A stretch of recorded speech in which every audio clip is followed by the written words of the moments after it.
একজন ওল্ড বাস লাভারের মুখ থেকে এই কথাটা তখনই বের হয় যখন সে তার প্রিয় ব্যানারটাকে হারিয়ে ফেলে। যেই অ্যানা ট্রান্সপোর্টের স্পিড দেখে তোমরা হাসছো, একটা সময় ছিল যাকে গতির জন্য সর্বপ্রথম হায়ার করে নিয়ে যাওয়া হতো। যেই অ্যানা ট্রান্সপোর্টের বাউলি দেখে তোমরা হাসছো, খোঁজ নিয়ে দেখো, একটা সময় এই অ্যানা ট্রান্সপোর্টকে দেখেই অনেকে বাউলি দেওয়া শিখেছে। যে অ্যানা ট্রান্সপোর্টের বর্তমান অবস্থা দেখে তোমরা তোমাদের ট্যুরমেট বানাতেও লজ্জা পাচ্ছ, খোঁজ নিয়ে দেখো এই অ্যানা ট্রান্সপোর্টে কোনো একটা সময় ওই রুটের রাজা ছিল। যে অ্যানা ট্রান্সপোর্ট তোমাদের ওভারটেক করতে ভয় পাচ্ছে, খোঁজ নিয়ে দেখো একসময় এই অ্যানা যখন ওভারটেক করতো অন্য সবাই তখন বামে ব্রেক করে অ্যানাকে সাইড দিত।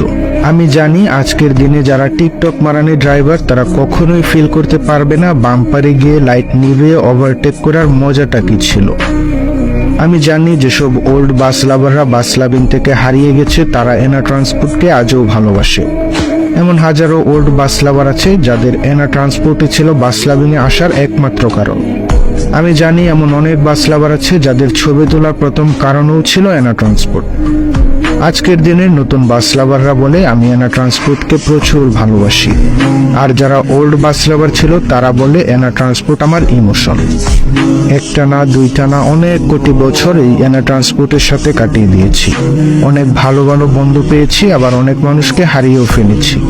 আমি জানি এখনো অনেকেই অ্যানা ট্রান্সপোর্টের পাশে আছে সেই ইমোশনের জায়গা থেকে। সেলুট তাদেরকে। একটা না দুইটা না তিন